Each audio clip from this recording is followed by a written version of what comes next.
ఢిల్లీలో కాంగ్రెస్ పార్టీ ముఖ్యమంత్రి సహా వెళ్ళి ధర్నా చేశారు. బీసీ రిజర్వేషన్ల కోసము కేంద్ర ప్రభుత్వం తాము తీసుకొస్తున్నటువంటి ఆర్డినెన్స్ మీద రాష్ట్రపతి సంతకం పెట్టాలి, తర్వాత ప్రధానమంత్రి ఇందుకు పూనుకోవాలి అనేటటువంటి డిమాండ్ తోటి ఈ ధర్నా జరిగింది. దీనికి స్థూలంగా రాజకీయ రిజర్వేషన్లు కానీ ఉద్యోగుల రిజర్వేషన్లు కానీ బీసీలకు రావాలి అనేటటువంటి న్యాయమైన డిమాండ్, తమ సంఖ్యకు తగిన రీతిలో కావాలి అనేటటువంటి డిమాండ్ మీద ఎవరికి ఏ రకమైనటువంటి అభ్యంతరాలు లేవు. కానీ రాజకీయ విభేదాలు ప్రధానంగా కాంగ్రెస్ పార్టీ కావచ్చు, ప్రధాన ప్రతిపక్షమైనటువంటి బీఆర్ఎస్ కావచ్చు, కేంద్రంలో అధికారంలో ఉన్నటువంటి భారతీయ జనతా పార్టీ కావచ్చు, ఇవన్నీ కూడా బీసీల చుట్టూ తమ రాజకీయ భవిష్యత్తుని నిర్మించుకోవాలి అనే ఉద్దేశంతో దీనికి సంబంధించి భిన్నమైనటువంటి అభిప్రాయాల్ని వ్యక్తం చేస్తూ ఒక పొలిటికల్ ఇష్యూగా దీన్ని మారుస్తున్నాయనే చెప్పాల్సి ఉంటుంది. కాంగ్రెస్ పార్టీ ఇప్పటి వరకు చాలా ఉమ్మడి ఆంధ్రప్రదేశ్లో కానీ, తర్వాత మళ్ళీ తెలంగాణలో ఒకసారి అధికారంలోకి వచ్చిన ఈ సందర్భంలో కానీ చూస్తే కనుక కాంగ్రెస్ పార్టీ ముఖ్యమంత్రిగా ఇంతవరకు ఆంధ్రప్రదేశ్లోని, తెలంగాణలోని, విడిపోయినటువంటి తెలంగాణ, ఆంధ్రప్రదేశ్ వీటిల్లో చూసినా ఒకసారి కూడా బీసీ అనే వ్యక్తిని ముఖ్యమంత్రిగా చేయలేదు.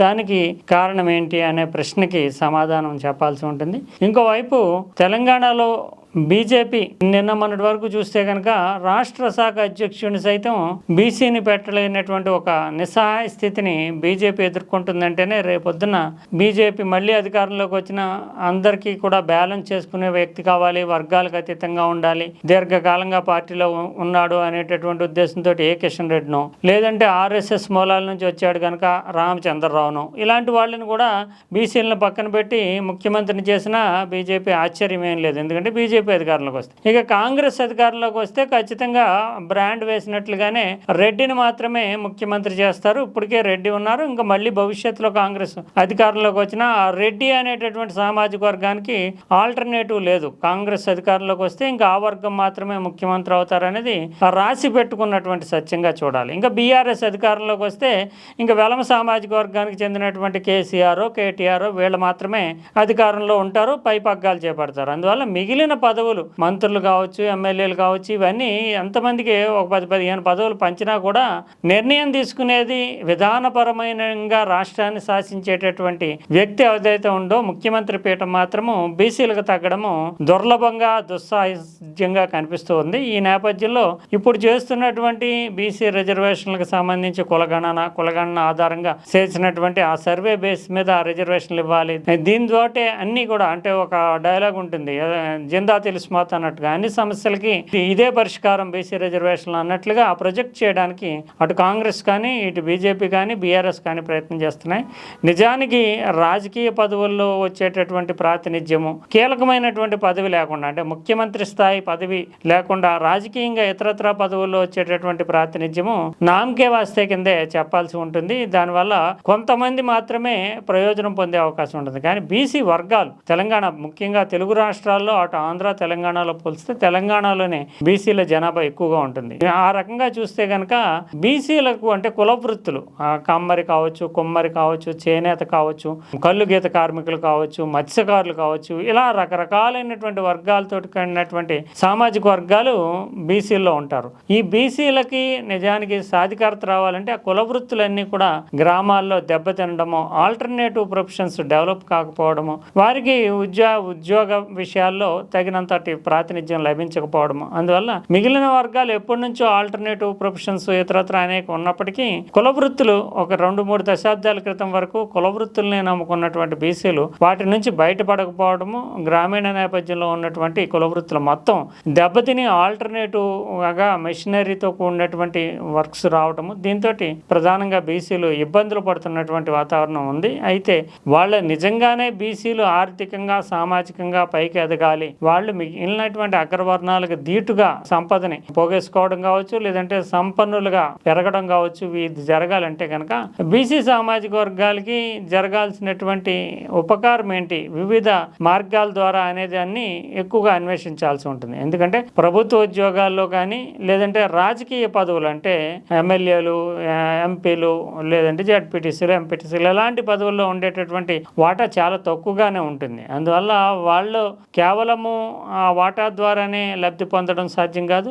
రిజర్వేషన్లు అమలైనటువంటి తీరును కూడా చూస్తుంటే కొంతమంది మాత్రమే ప్రయోజనం పొందుతున్నటువంటి తీరు మనకి ఎస్సీ ఎస్టీ సామాజిక వర్గానికి స్వాతంత్రానంతర కాలం నుంచి సుదీర్ఘకాలంగా రిజర్వేషన్లు అమలు అవుతున్నప్పటికీ ఐఏఎస్ల కొడుకులు ఐపీఎస్ల కొడుకులే ఐపీఎస్లు అవుతూ ఉంటారు, మళ్ళీ అదే కోటాలో. ఎందుకంటే వాళ్ళు నిజానికి ఐఏఎస్ ఐపీఎస్ గ్రూప్ 1 ఈ స్థాయి గెజిటెడ్ ఆఫీసర్ల స్థాయిలో ఒక్కసారి రిజర్వేషన్ పొందిన తర్వాత తిరిగి వాళ్ళ పిల్లల్ని వాళ్ళు చదివించుకుని జనరల్ కోటాలో వాళ్ళు పోటీ పడేలా తీర్చిదిద్దుకోవచ్చు. కానీ అయినా కూడా రిజర్వేషన్ కోటాన్ని తమ కుటుంబమే వాడుకుంటూ అదే సామాజిక వర్గానికి చెందిన మిగిలిన వాళ్ళకి మాత్రం ఆ ప్రయోజనం తగ్గకుండా కొన్ని కుటుంబాలు మాత్రమే లాభపడినటువంటి ఉదంతాలు ఉమ్మడి ఆంధ్రప్రదేశ్లోను తెలంగాణలోను కూడా కనిపిస్తాయి. అందువల్ల ఈ రిజర్వేషన్లు ద్వారా మాత్రమే మొత్తం సమస్యలన్నీ పరిష్కారం అయ్యి బీసీలు కానీ ఎస్సీలు కానీ ఎస్టీలు కానీ పైకి వచ్చేస్తారంటే అది ఒక భ్రమగా భ్రాంతిగా ఊహగానే మనం చూడాల్సి ఉంటుంది.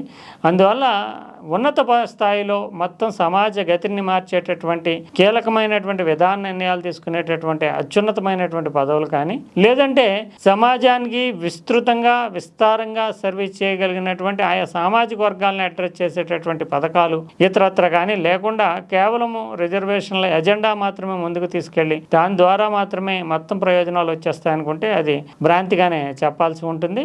దీనికి ఉదాహరణగా చూస్తే కనుక మనం చాలా కాలంగా ఈ ఇష్యూస్ మీద రిజర్వేషన్లకు సంబంధించింది నడుస్తున్నప్పటికీ ఇప్పుడు కులగండ సర్వే ఆధారంగా ఎక్కువగా కాంగ్రెస్ పార్టీ దీనిని నమ్ముకుంటూ ఈ రిజర్వేషన్ల అంశాన్ని నమ్ముకుంటూ మళ్ళీ మరోసారి స్థానిక ఎన్నికల్లో కానీ లేదంటే భవిష్యత్తులో రానున్నటువంటి ఎన్నికల్లో కానీ అధికారాన్ని తిరిగి చేజెక్కించుకోవడానికి ఇది ఒక ప్రధానమైనటువంటి ఆయుధంగా కాంగ్రెస్ పార్టీ భావిస్తోంది.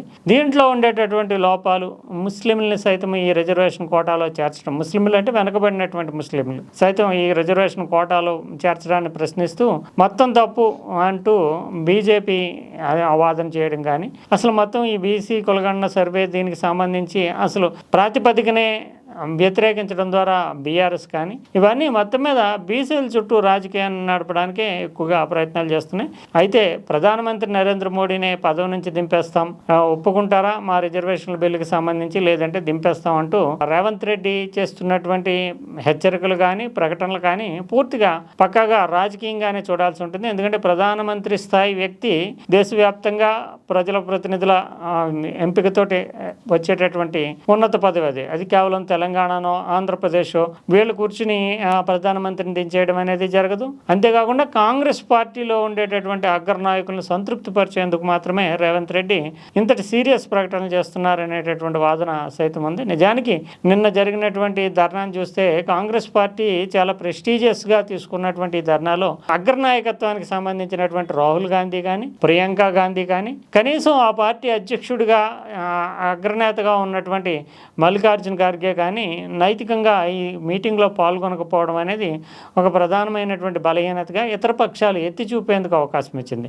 ఇక బీఆర్ఎస్ ఎటు ఇది పొలిటికల్ డ్రామా ఫ్లాప్ అయింది అంటూ చేసినటువంటి ప్రకటన, బీజేపీ అయితే ఇది రేవంత్ రెడ్డి కేవలము తనను తాను నిరూపించుకోవడానికి కాంగ్రెస్ పార్టీ హైకమాండ్ని పొగడ్డానికే ఈ బీసీల యొక్క ధర్నా అనే కార్యక్రమాన్ని చేపట్టాడంటూ కిషన్ రెడ్డి వంటి వాళ్ళు విమర్శించడం కానీ ఓవరాల్గా చూస్తే కనుక ఈ బీసీ రిజర్వేషన్లు కులగణన సర్వే ప్రాతిపదిక మీద ఇవ్వాలి ఈ దీని మీద జరుగుతున్నటువంటి మొత్తం తతంగం మాత్రం పక్కా రాజకీయమనే చెప్పాల్సి ఉంటుంది. నిజానికి ఏ అంశమన్నా సరే కోర్టుల పరిధిలోకి వెళ్లకుండా ఉండాలంటే 9వ షెడ్యూల్లో చేర్చాల్సి ఉంటుంది. 9వ షెడ్యూల్లో చేర్చేటటువంటి ప్రక్రియను మొదలెట్టాల్సింది పార్లమెంట్. అందువల్ల కేంద్ర ప్రభుత్వ సహకారంతో పార్లమెంట్లో ప్రవేశపెట్టడం ద్వారా మాత్రమే సంపూర్ణమైనటువంటి విజయం సాధించేందుకు అవకాశం ఉంటుంది. అంతే తప్ప కేవలము రాజకీయ ధర్నా ద్వారా, ఎందుకంటే కాంగ్రెస్ పార్టీ అందుకు సంబంధించి అంటే బీసీ రిజర్వేషన్లకు సంబంధించి పార్లమెంట్లో తీవ్ర స్థాయిలో చర్చ జరిగేందుకు తద్వారా 9వ షెడ్యూల్లోకి ఈ ప్రక్రియ వెళ్లేందుకు పూనుకోవడం అనేది ఒక డైరెక్ట్ రాజమార్గం లాంటిది. దాన్ని వదిలేసి కేవలం రాజకీయ విమర్శలకి స్థానికంగా ప్రయోజనాలు పొందడానికి మాత్రమే ధర్నాలు లాంటి వాటిని వినియోగించుకోవడం, దాని మీద ప్రతిస్పందనలుగా ఇతర పార్టీలు స్పందించడం, మొత్తం మీద తామంటే తామంటూ బీసీల ప్రయోజనాలకి మేమే కట్టుబడి ఉన్నామని నిరూపించుకోవడానికి జరుగుతున్నటువంటి ఒక పొలిటికల్ స్ట్రగుల్ రాజకీయ పోరాటమే తప్ప ఈ బీసీ రిజర్వేషన్ల అంశము అనేటటువంటిది అన్ని రోగాలకి ఇదే మందు అని చెప్పడానికి ఎటువంటి ఆధారాలు లేవనే మనం చెప్పుకోవాల్సి ఉంటుంది.